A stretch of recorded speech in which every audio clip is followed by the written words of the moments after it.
اور جب ہم نے تم لوگوں سے پختہ عہد لیا اور کوہ طور کو تم پر اٹھا کھڑا کیا اور حکم دیا کہ جو کتاب ہم نے تم کو دی ہے اس کو زور سے پکڑو اور جو تمہیں حکم ہوتا ہے اس کو سنو، تو وہ جو تمہارے بڑے تھے کہنے لگے کہ ہم نے سن تو لیا لیکن مانتے نہیں، اور ان کے کفر کے سبب بچڑا گویا ان کے دلوں میں رچ گیا تھا۔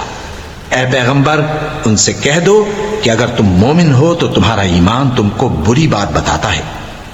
کہہ دو کہ اگر آخرت کا گھر اور لوگوں یعنی مسلمانوں کے لیے نہیں اور اللہ کے نزدیک تمہارے ہی لیے مخصوص ہے تو اگر سچے ہو تو موت کی آرزو تو کرو، اور ان اعمال کی وجہ سے جو ان کے ہاتھ آگے بھیج چکے ہیں یہ کبھی اس کی آرزو نہیں کریں گے، اور اللہ ظالموں سے خوب واقف ہے۔ اور ان کو تم اور لوگوں سے زیادہ زندگی کے حریص دیکھو گے، یہاں تک کہ مشرکوں سے بھی بڑھ کر۔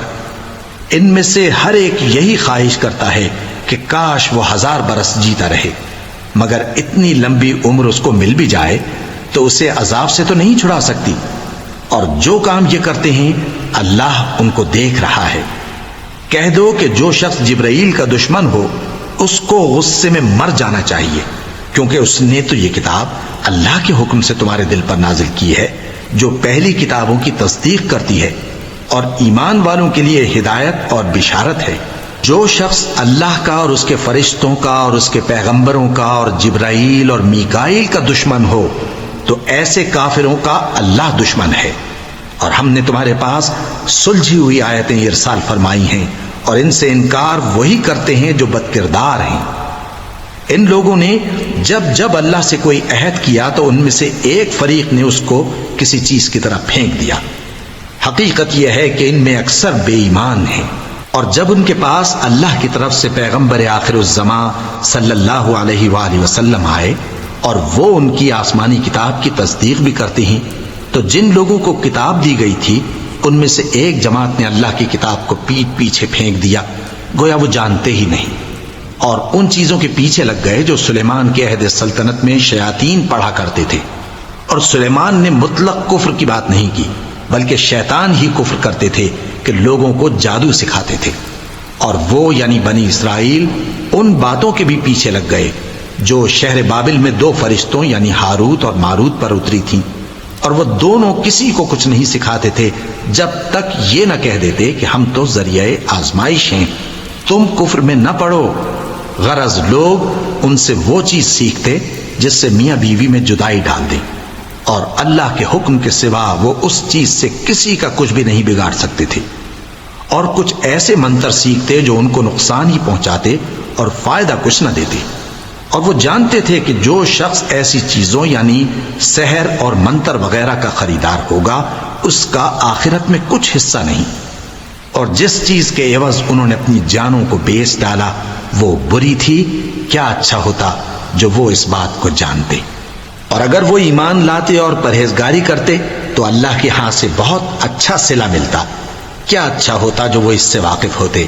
اے اہل ایمان، گفتگو کے وقت پیغمبر صلی اللہ علیہ وآلہ وسلم سے راعنا نہ کہا کرو، انظرنا کہا کرو، اور خوب سن رکھو، اور کافروں کے لیے دکھ دینے والا عذاب ہے۔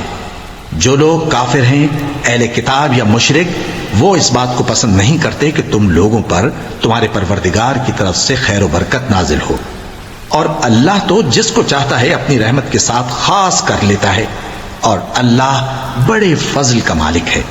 ہم جس آیت کو منسوخ کر دیتے یا اسے فراموش کرا دیتے ہیں تو اس سے بہتر یا ویسی ہی اور آیت بھیج دیتے ہیں۔ کیا تم نہیں جانتے کہ اللہ ہر بات پر قادر ہے؟ کیا تمہیں معلوم نہیں کہ آسمانوں اور زمین کی سلطنت اللہ ہی کی ہے، اور اللہ کے سوا تمہارا کوئی دوست اور مددگار نہیں؟ مسلمانوں، کیا تم یہ چاہتے ہو کہ اپنے پیغمبر صلی اللہ علیہ وآلہ وسلم سے اسی طرح کے سوال کرو جس طرح کے سوال پہلے موسیٰ سے کیے گئے تھے؟ اور جس شخص نے ایمان چھوڑ کر اس کے بدلے کفر لیا تو یقیناً وہ سیدھے رستے سے بھٹک گیا۔ بہت سے اہل کتاب اپنے دل کی جلن سے یہ چاہتے ہیں کہ ایمان لا چکنے کے بعد تم کو پھر کافر بنا دیں، حالانکہ ان پر حق ظاہر ہو چکا ہے، تو تم معاف کر دو اور درگزر کرو یہاں تک کہ اللہ اپنا دوسرا حکم بھیجے۔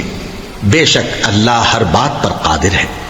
اور نماز ادا کرتے رہو اور زکوٰۃ دیتے رہو، اور جو بھلائی اپنے لیے آگے بھیج رکھو گے اس کو اللہ کے ہاں پالو گے۔ کچھ شک نہیں کہ اللہ تمہارے سب کاموں کو دیکھ رہا ہے۔ اور یہودی اور عیسائی کہتے ہیں کہ یہودیوں اور عیسائیوں کے سوا کوئی بہشت میں نہیں جانے گا۔ یہ ان لوگوں کے خیالات باطل ہیں۔ اے پیغمبر ان سے کہہ دو کہ اگر سچے ہو تو دلیل پیش کرو۔ ہاں کیوں نہیں، جو شخص اللہ کے آگے گردن جھکا دے یعنی ایمان لے آئے اور وہ نیکوکار بھی ہو تو اس کا صلہ اس کے پروردگار کے پاس ہے۔ اور ایسے لوگوں کو قیامت کے دن نہ کسی طرح کا خوف ہوگا اور نہ وہ غمناک ہوں گے۔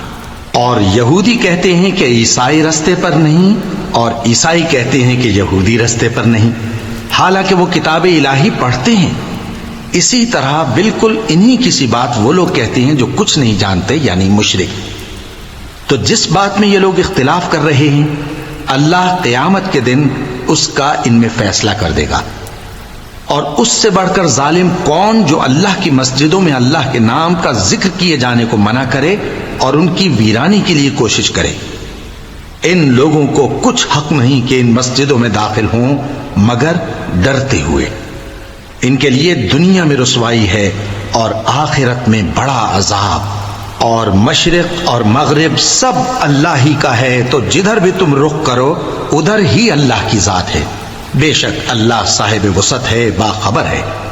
اور یہ لوگ اس بات کے قائل ہیں کہ اللہ اولاد رکھتا ہے۔ نہیں، وہ پاک ہے، بلکہ جو کچھ آسمانوں اور زمین میں ہے سب اسی کا ہے اور سب اس کے فرما بردار ہیں۔ وہی آسمانوں اور زمین کا پیدا کرنے والا ہے، اور جب کوئی کام کرنا چاہتا ہے تو اس کو ارشاد فرما دیتا ہے کہ ہو جا، تو وہ ہو جاتا ہے۔